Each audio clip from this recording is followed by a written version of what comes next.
Puji Tuhan, saya percaya saudaraku semuanya ada di dalam sukacita. Mari kita akan membuka Alkitab kita bersama-sama. Kita akan membuka di dalam firman Tuhan, Wahyu pasalnya yang ke-6. Kalau hari Jumat yang lalu, Wahyu pasal 5 ya? Sudah. Wahyu pasal 5 sudah.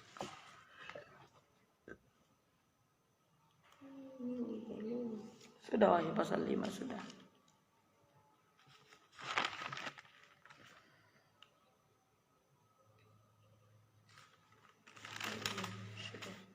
Kita buka Wahyu pasal 6. Kita baca nanti sampai habis satu perikop ini. Tapi baca dulu judulnya ke-6, meterai pertama dibuka. Jadi ini tentang meterai-meterai mana yang sudah dibuka oleh Tuhan. Dan sekarang sudah sampai kepada meterai yang mana. Nah saudaraku, kalau sudah semua meterai ini nanti dibuka, maka terjadilah apa yang Tuhan mau bagi negeri ini. Baca dari ayat pertama sampai dengan ayatnya yang ke-3. Maaf, sampai ayat 2. Maka aku melihat anak domba itu membuka yang pertama dari ke-7 meterai itu, dan aku mendengar yang pertama dari ke-4 makhluk itu berkata dengan suara bagaikan bunyi guru, "Mari."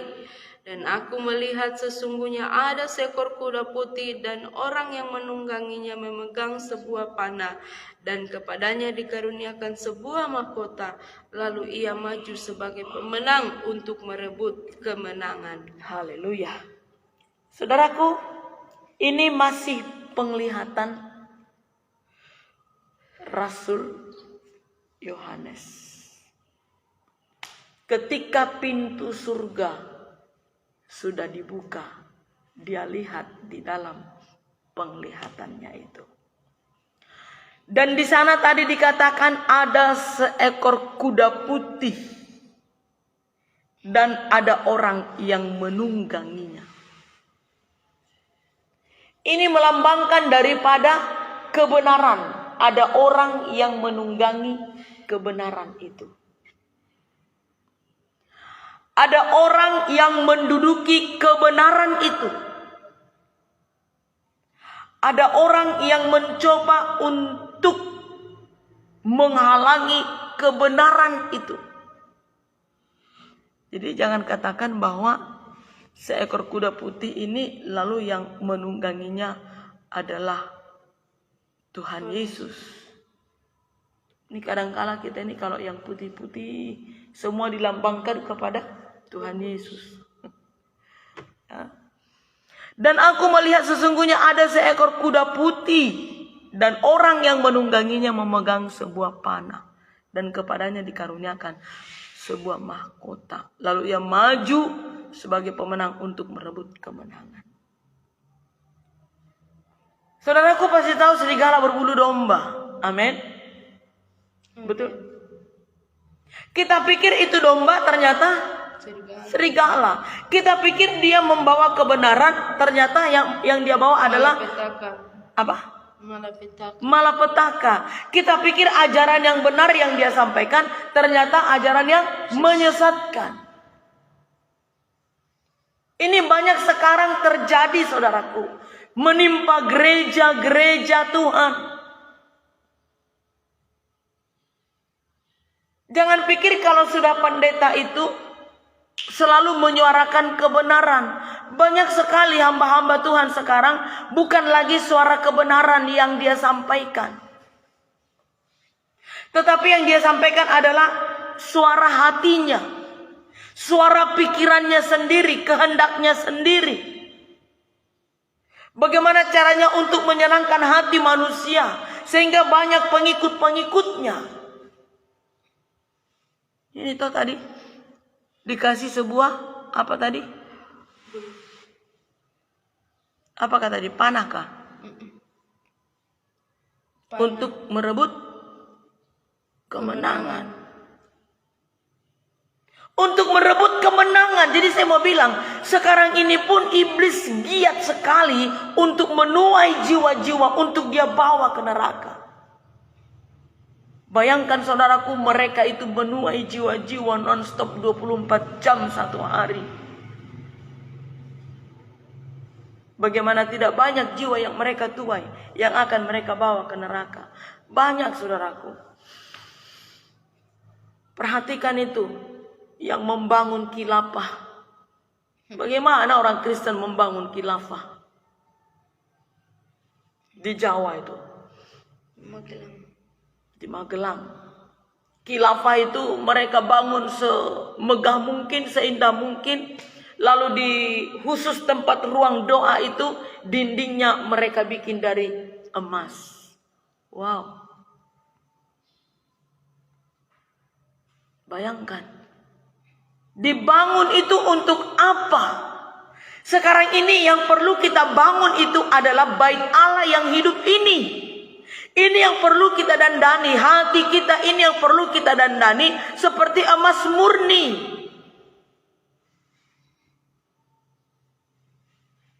Saudaraku yang ada di Magelang pasti pernah melihat itu. Khilafah. Orang Kristen punya. Pendeta. Saya tidak tahu berapa banyak yang dibutuhkan dana untuk pembangunan khilafah itu. Ada yang mendanai mungkin. Sponsornya mungkin ada. Makanya dibangun semegah mungkin. Kalau ruang doa itu kan pasti gak kecil. Pasti besar lah. Nah, dinding ruang doa itu dibalur dengan emas. Emas sekarang kan mahal. Gak mungkin hanya 1 gram emas. Dan tidak mungkin juga hanya 1 kilo emas. Lalu untuk apa itu khilafah dibangun? Untuk orang yang sudah menjadi pengikut mereka, dimurnikan namanya atas Bapa Yahweh, sehingga tidak mengikut lagi roh Kristus, roh Yesus di dalam tubuhnya. Jadi harus dimurnikan mereka di situ. Ini tadi menyuarakan bukan kebenaran firman. Menunggangi kuda bukan Tuhan Yesus, tetapi menyamar sebagai orang yang benar, padahal bukan. Hati-hati saudaraku. Jangan nanti saudara terkaget-kaget. Ih, kenapa ya? Ih, kok bisa ya? Jangan sampai kaget-kaget. Itu sebabnya saudaraku, baca Alkitabmu, semuanya sudah ada dalam Alkitab ini. Semua hal-hal yang terjadi dalam dunia ini, semua yang sedang terjadi saat ini, sudah ada dalam Alkitab kita ini.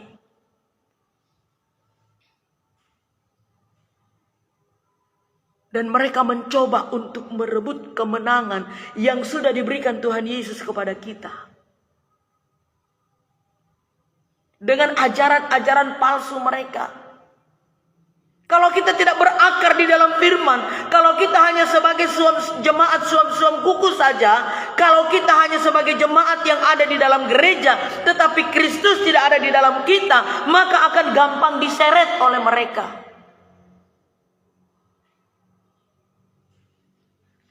Jemaat di mana itu? Jemaat di Laodikia. Ya, jemaat di Laodikia, Wahyu pasal 3 ayat 20. Lihat, aku berdiri di muka pintu dan mengetuk. Jikalau ada orang yang mendengar suaraku dan membukakan pintu, aku akan masuk mendapatkannya dan aku makan bersama-sama dengan dia dan dia bersama-sama dengan aku.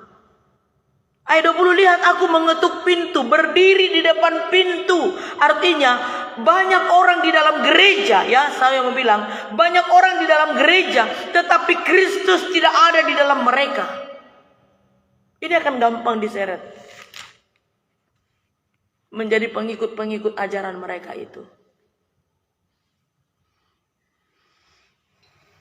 Orang-orang yang berpendidikan loh saudaraku, yang menjadi pengikut mereka. Orang-orang yang berpendidikan. Dan lihat, begitu nanti selesai khilafah itu dibangun, pasti akan banyak orang-orang Kristen yang pergi ke sana. Di situ nanti bisa kita lihat, oh ternyata sudah banyak orang-orang yang disesatkan untuk menjadi penyesat. Sudah banyak gereja juga. Bayangkan itu besar. Mau dimurnikan, setiap orang yang tadinya menyebut nama Tuhan Yesus harus masuk ke dalam ke dalam khilafah itu, dimurnikan melalui nama Bapa Yahweh. Sementara firman Allah berkata di dalam Wahyu yang kemarin kita sudah bahas tentang jemaat, 7 jemaat itu, tidak ada satu orang pun yang tahu siapa nama Allah sebenarnya. Tidak ada satu orang pun yang tahu siapa nama Tuhan Yesus yang sebenarnya. Semuanya itu hanya sebagai simbolik saja. Kenapa? Saking kudusnya Dia, tidak satu orang pun bisa menyebut namanya. Itu sebabnya firman Allah berkata, janganlah engkau menyebutkan nama Tuhanmu dengan sembarangan. Selagi kita di dunia ini tidak bisa kita menyebutkan nama Dia sebenarnya. Nanti kalau sudah di sorga, barulah Tuhan Yesus memberitahu siapa nama Allah yang sebenarnya, apa sebenarnya nama Yerusalem yang baru itu, dan siapa nama Tuhan Yesus sendiri. Nanti kalau udah di sorga, baru kita ketahui semuanya itu. Masih ingat toh? Kepada jemaat yang ada di Philadelphia itu, ya, Wahyu pasal 3 ayatnya yang ke-12b. Dan padanya akan kutuliskan nama Allahku, nama kota Allahku, yaitu Yerusalem baru, yang turun dari sorga, dari Allahku, dan namaku yang baru. Nanti sesudah di sorga, baru kita tahu. Karena sudah dikuduskan. Karena kan orang-orang yang sudah kudus, yang masuk dalam kerajaan sorga, yang sudah dikuduskan oleh Tuhan Yesus di dalam darahnya. Lanjut ayat 3. Dan ketika anak domba itu membuka meterai yang kedua, aku mendengar makhluk yang kedua berkata, mari, dan majulah seekor kuda lain, seekor kuda merah padam, dan orang yang menungganginya dikaruniakan kuasa untuk mengambil damai sejahtera dari atas bumi, sehingga mereka saling membunuh, dan kepadanya dikaruniakan sebilah pedang yang besar. Iya, ini sudah mulai terjadi, saudaraku. Sudah mulai terjadi. Jangankan hubungan sesama jemaat, hubungan saudara, hubungan kekeluargaan sudah mulai pudar. Hubungan antar orang tua dengan anak hanya gara-gara harta warisan, berkelahi, baku bunuh, baku pukul, saling melaporkan ke polisi. Ya, ini akan terjadi. Ini sudah terjadi dan akan semakin meningkat karena kasih itu sudah semakin pudar. Damai sejahtera itu sudah semakin pudar. Sudah pudarlah dari kehidupan seseorang. Ya. Kehilangan damai. Karena sudah kehilangan damai untuk mewujudkan apa yang menjadi keinginannya, membunuh pun bisa. Saya harap kita semuanya tidak ada yang kehilangan damai. Amin. Kehilangan damai. Mari cari, minta damai itu kepada Tuhan. Tetaplah damai hatimu. Sekali lagi, walaupun engkau tidak memiliki apapun, damailah hatimu. Ya. Hati yang damai itu tidak diukur dari uang, dari banyaknya harta. Bukan, saudaraku. Tapi damai itu ada oleh karena Kristus ada di dalam hati kita. Oleh karena Roh Kudus ada di dalam kita. Ada orang yang punya banyak uang tapi nggak damai hatinya. Tidur pun nggak bisa. Makan pun tidak bisa. Tapi ada banyak orang yang tidak memiliki apa-apa. Tinggal di kos-kosan yang sangat sederhana. Tapi hatinya damai. Kenapa? Karena ada Roh Kudus di hatinya. Jadi kalau sampai kehilangan damai, ini yang bisa melakukan banyak dosa. Ya. Pembunuhan pun terjadi. Saling membunuh, saling menggigit. Dan lihat sekarang yang terjadi apa? Yang terjadi melanda dunia ini apa? Ya, saling menunjukkan kekuatan masing-masing, saling menunjukkan kebolehan masing-masing. Lalu bagaimana kita? Yang setia ikut doa pagi, setia melayani Tuhan, Sebagaimana firman Tuhan yang kemarin pagi ya, ibadah raya. Tuhan Allah sedang mencari orang yang segambar dengan Dia. Ya. Saat ini Tuhan Allah sedang mencari orang yang segambar dengan Dia. Orang yang setia beribadah, orang yang setia melayani, terus hari-harinya ada di dalam pelayanan, dalam ibadah, belum tentu segambar dengan Allah. Belum tentu segambar dengan Allah. Tapi orang yang tidak memiliki apapun tetap damai. Orang yang tidak memiliki apapun tetap datang dengan setia melayani Tuhan. Orang yang tidak memiliki apapun tapi tetap dia datang tersungkur di kaki Tuhan mencari wajah Tuhan. Itu yang namanya segambar dengan Allah. Tetap damai hatinya. Ya, tetap damai hatinya. Tuhan Yesus hanya mencari orang yang segambar dengan Allah yang akan Dia bawa ke surga. Lanjut. Ayat 5. Dan ketika anak domba itu membuka meterai yang ketiga, aku mendengar makhluk yang ketiga berkata, "Mari."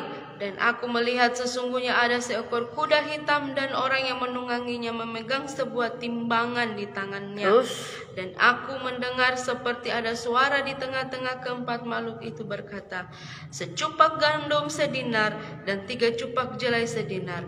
Tetapi janganlah rusakkan minyak dan anggur itu." Haleluya. Ini adalah meterai yang ketiga ketika dibuka.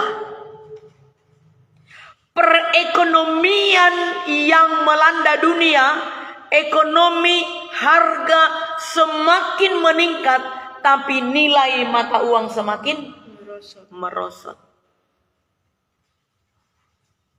Ya. Saya mau katakan berhati-hati saat sekarang ini mempergunakan uangmu, saudaraku. Kadangkala saya menangis, saudaraku, kalau melihat saya buka Facebook, ya toh.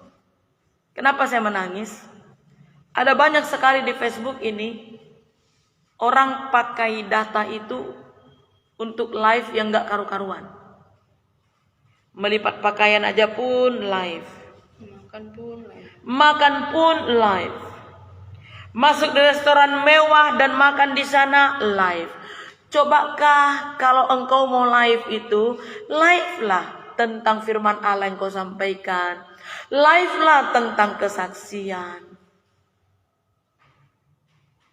Pakai datamu itu untuk memberkati orang di luar sana. Mungkin ketika engkau live kesaksian yang kau unggah di sana, ada banyak orang yang melihatnya, nonton. Ada banyak juga nanti pasti yang akan merasa diberkati dengan kesaksianmu itu. Bayangkan ini melipat pakaian pun live. Ya toh? Makan pun live. Semuanya live. Saya pikir sayang sekali itu data. Apalagi sekarang kan data cepat sekali habis. Cepat sekali habis.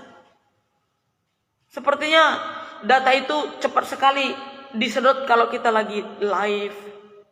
Kalau kita lagi buka YouTube. Gampang tersedot langsung nggak tahu berapa giga dah. Contohnya seperti ini saya lagi live ini. Bisa-bisa saya kena ini nanti hampir 2 giga. Hampir 2 giga. Kadangkala bisa lewat dari 2 giga. Bayangkan setiap hari. Setiap hari, saudaraku. Kadang kalau sudah habis data, tinggal baku pandang kami. Mau cari data kemana? Karena wifi nggak ada. Kita mau kasih masuk wifi susah. Kita hubungi di IndiHome juga susah. Akhirnya apa? Baku hotspot. Kalau sudah baku hotspot sudah habis. Tinggal baku pandang lah kalau sudah habis data.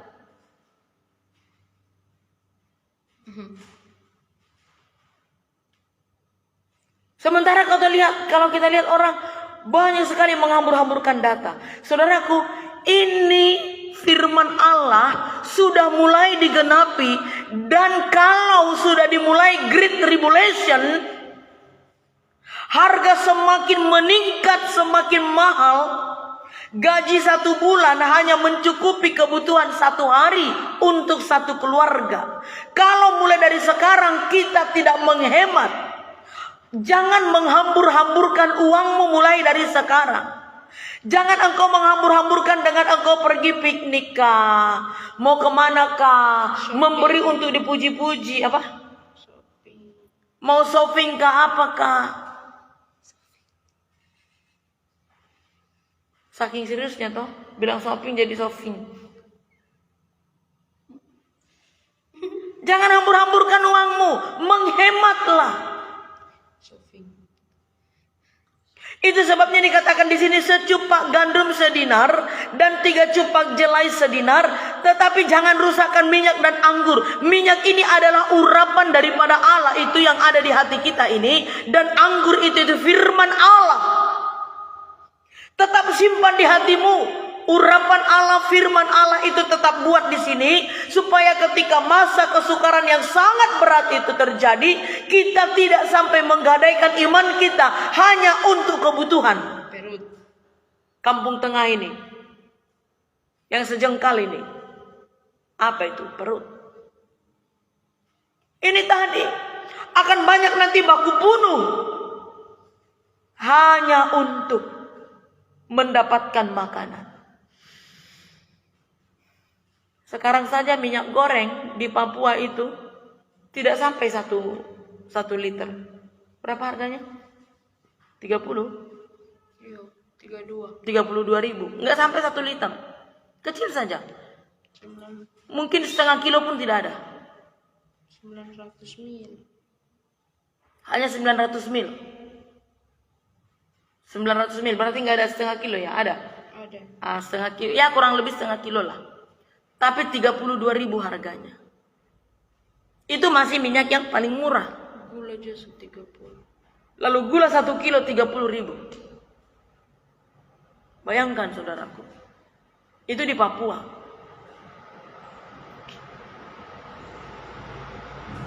Lalu bagaimana di kota saudara? Bagaimana di bagian Indonesia Tengah? Bagaimana di bagian Indonesia Barat? Mahal, sekarang sudah sangat mahal saudaraku. Semuanya apa-apa naik. Beras naik, pokoknya sembako naik. Semua naik, yang turun itu hanya harga diri. Ya, harga diri manusia banyak turun.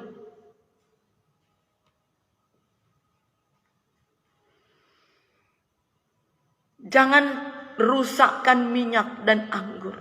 Urapan itu minyak yang ada padamu, anggur yang ada padamu, tetap simpan di sini. Sehingga dengan adanya itu tetap terpelihara iman kita, tetap terpelihara kerohanian kita, tetap terpelihara kasih kita kepada Tuhan. Maka ketika great tribulation itu terjadi, Tuhan melindungi kita, memberikan kita kekuatan, memberikan kita kemampuan, hidup kita terpelihara oleh Dia.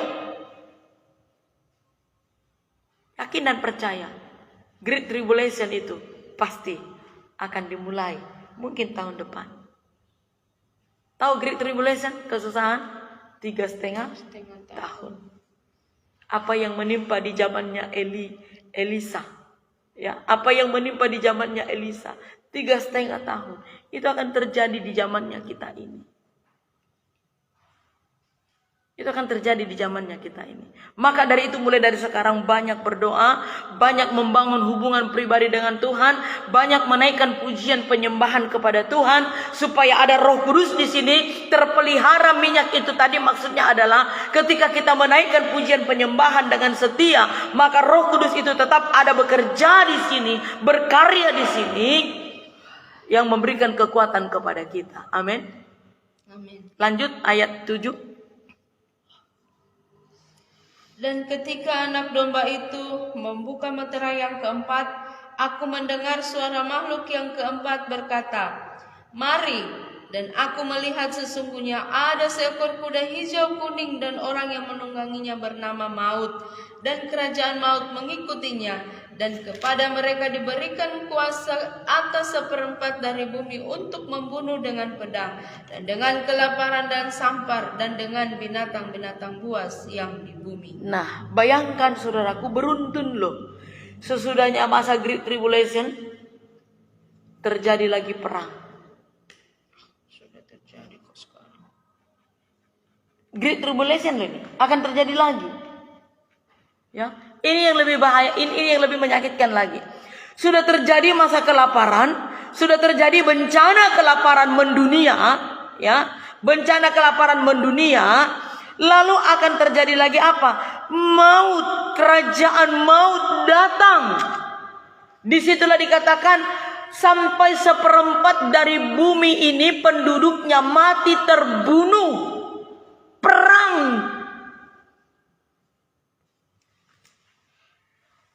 Perang besar-besaran.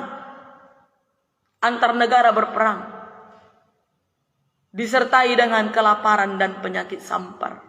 Disertai dengan munculnya binatang-binatang buas dari hutan.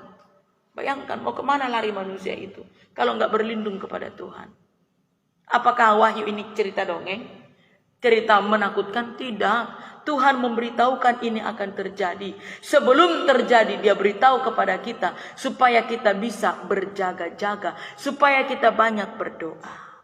Ini masa kesulitan, ini the Great Tribulation itu tadi. Ini masih permulaan. Masih permulaan. Dan akan semakin banyak kita lihat nanti orang-orang yang mati kelaparan. Terus ayat 9. Dan ketika anak domba itu membuka meterai yang kelima, aku melihat di bawah mezbah jiwa-jiwa mereka yang telah dibunuh oleh karena firman Allah dan oleh karena kesaksian yang mereka miliki. Terus? Dan mereka berseru dengan suara nyaring katanya, berapa lamakah lagi, ya penguasa yang kudus dan benar, engkau tidak menghakimi dan tidak membalaskan darah kami kepada mereka yang diam di bumi? Terus? Dan kepada mereka masing-masing diberikan selai jubah putih. Dan kepada mereka dikatakan bahwa mereka harus beristirahat sedikit waktu lagi hingga genap jumlah kawan-kawan pelayan dan saudara-saudara mereka yang akan dibunuh sama seperti mereka. Iya. Ini rohnya orang yang mati martir. Ya, rohnya orang yang mati martir yang sudah ada di Firdaus, sorga kecil itu. Mereka sedang bertanya kepada Tuhan, berapa lama lagi Tuhan Kau akan menghakimi mereka yang melakukan dosa, bahkan yang sudah membunuh banyak anak-anak Tuhan. Ada banyak toh hamba-hamba Tuhan sudah dibunuh. Ya, banyak sekali saudaraku. Dan Tuhan bilang, tunggu sedikit lagi. Berarti masih akan tambah lagi. Jadi kalau berdasarkan ayat ini, masih akan tambah lagi jumlah bilangan orang yang mati martir. Jumlah bilangan orang-orang yang mati dibunuh karena firman Allah. Jumlah para hamba-hamba Tuhan yang mati dibunuh karena firman Allah akan bertambah lagi. Sesudah genap sesuai dengan apa yang sudah Tuhan tentukan, maka barulah kesudahannya terjadi. Ya, yang ngantuk cuci muka, jangan ambil tempat duduknya deh, malah enak tidur. Ya, firman Tuhan disampaikan bukan dongeng menindakbubukkan. Jadi walaupun ini terjadi, kita nggak perlu takut. Takut nggak memberitakan Injil? Enggak. Arti kata ayat ini adalah semakin banyak orang yang dibenci, yang walaupun mungkin kita tidak mengalami aniaya dibunuh, tetapi akan semakin banyak orang disakiti, akan semakin banyak orang dibenci, akan semakin banyak apa yang menjadi hak asasi kita dirampas. Hanya karena Kristus. Contohnya, kita punya hak untuk menerima gaji dari pekerjaan kita. Tapi karena kesetiaan kita kepada Kristus, kita mengalami aniaya itu. Hak kita untuk menerima gaji itu akan dirampas. Ini akan terjadi, saudaraku. Yakin dan percaya, firman Allah ini sedang digenapi saat ini. Sedang digenapi. Ada banyak orang di luar sana, ya, mereka bekerja setiap hari dari bulan ke bulan, tetapi gaji mereka tidak dibayar.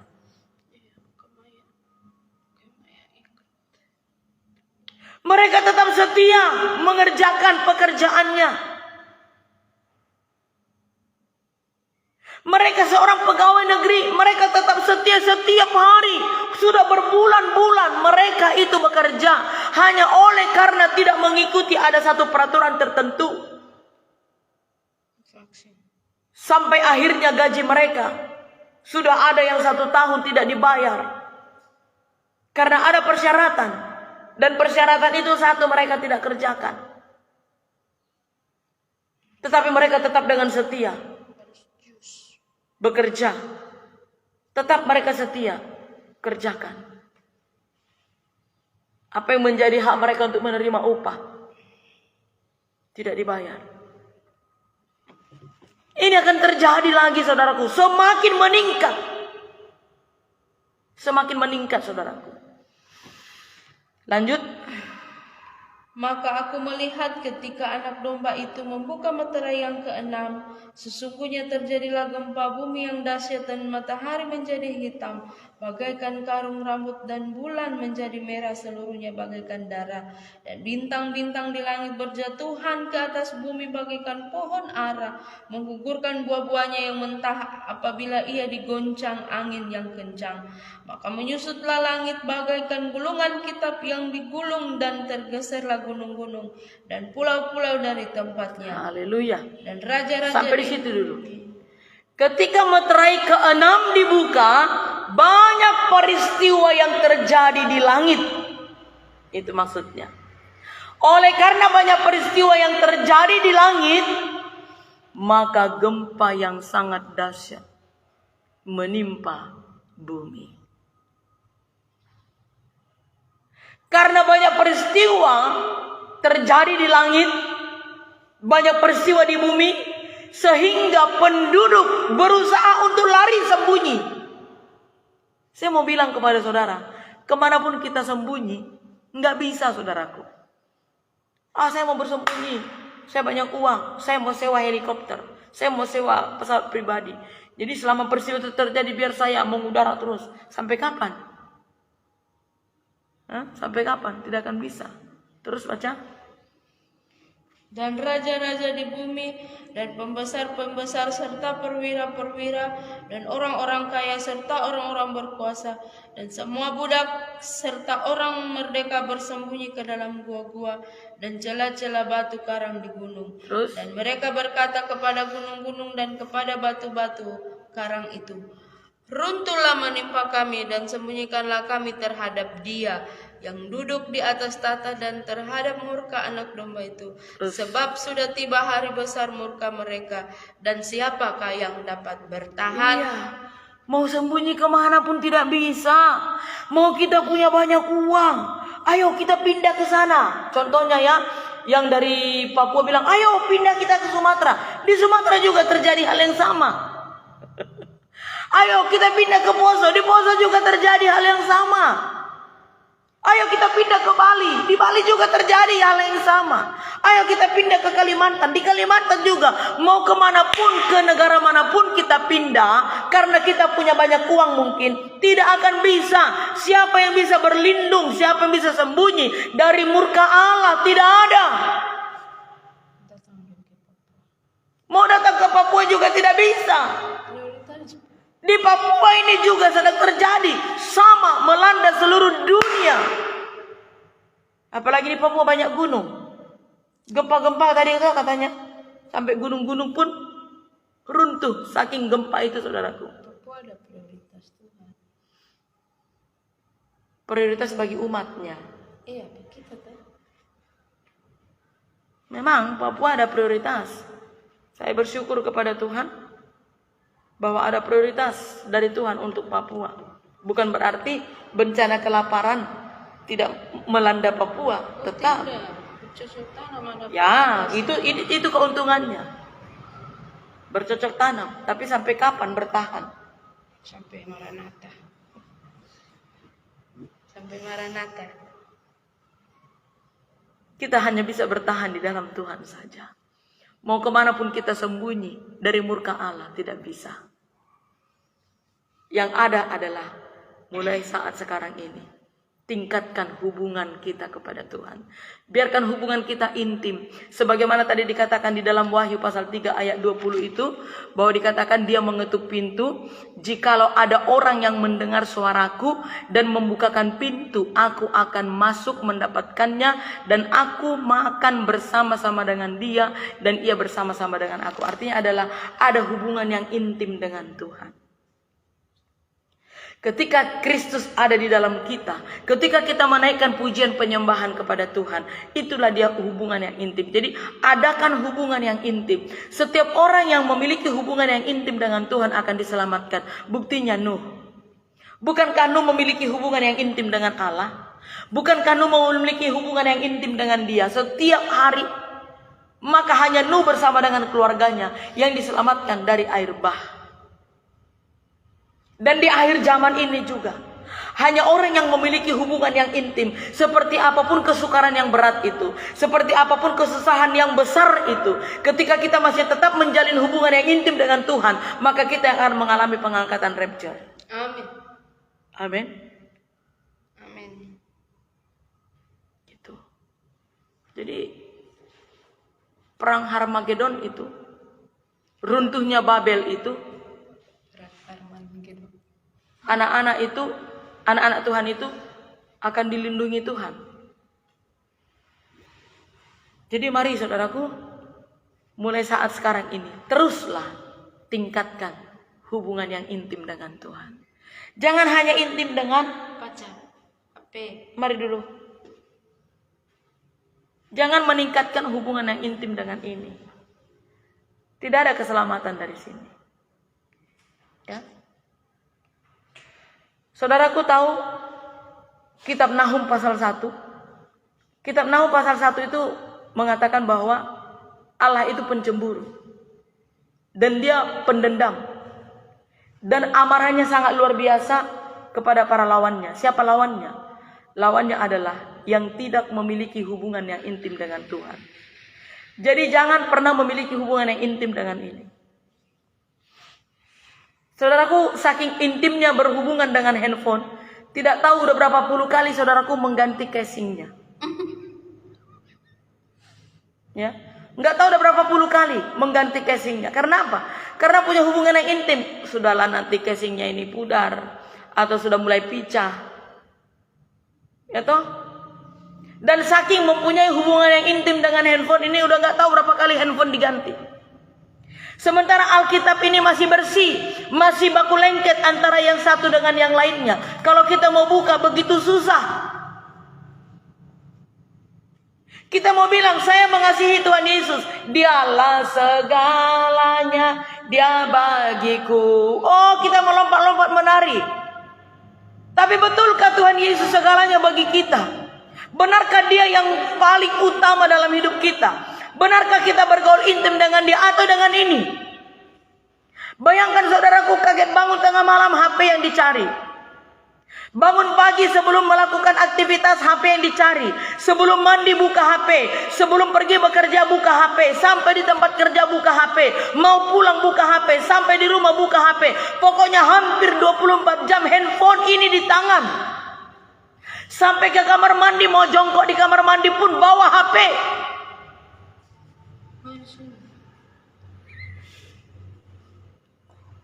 Bagaimana Tuhan Allah tidak marah kepada umatnya?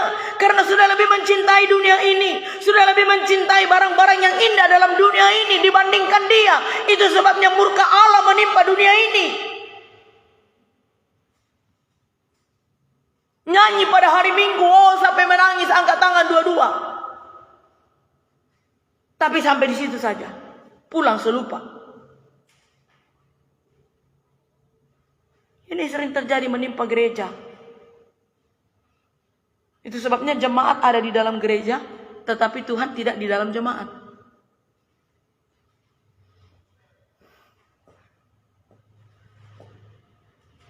Sakit kepala ketika data habis. Tapi tidak pernah sakit kepala kalau tidak ada uang persembahan. Berjuang keras untuk mendapatkan data. Bayangkan saudaraku, hampir tidak pernah kosong datanya ini, handphone ini. Karena kita berjuang keras untuk mendapatkan. Kalau data tidak ada stres, kalau HP tidak ada stres, tapi pernahkah saudaraku stres kalau Anda tidak punya Alkitab? Itu saja. Pernahkah engkau stres ketika tidak ada uangmu untuk persembahan? Atau enjoy saja, enggak masalah. Tapi kalau tidak punya data, mancis tak nyala. Garuk-garuk kepala. Ini.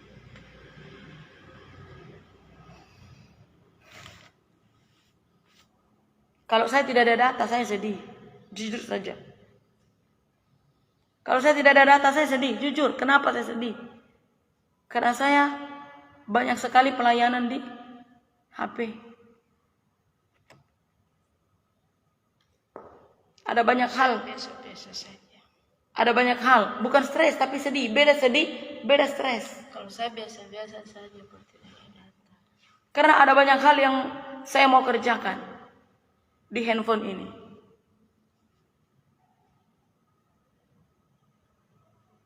Maka dari itu saudaraku, pergunakan waktu yang ada sebaik mungkin. Pergunakan berkat dari Tuhan sebaik mungkin. Ya, pergunakan semuanya untuk memuliakan nama Tuhan Yesus Kristus. Amin.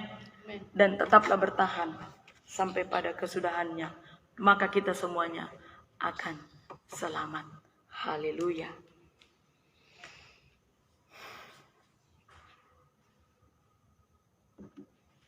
Enggak biasa bangun pagi, jadi ngantuk dia.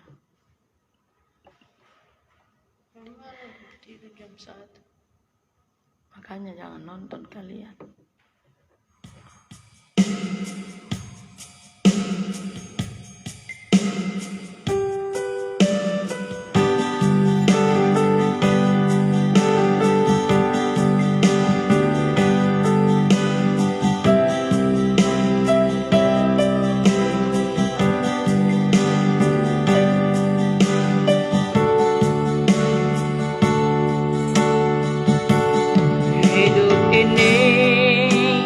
Adalah kesempatan hidup ini untuk melayani Tuhan.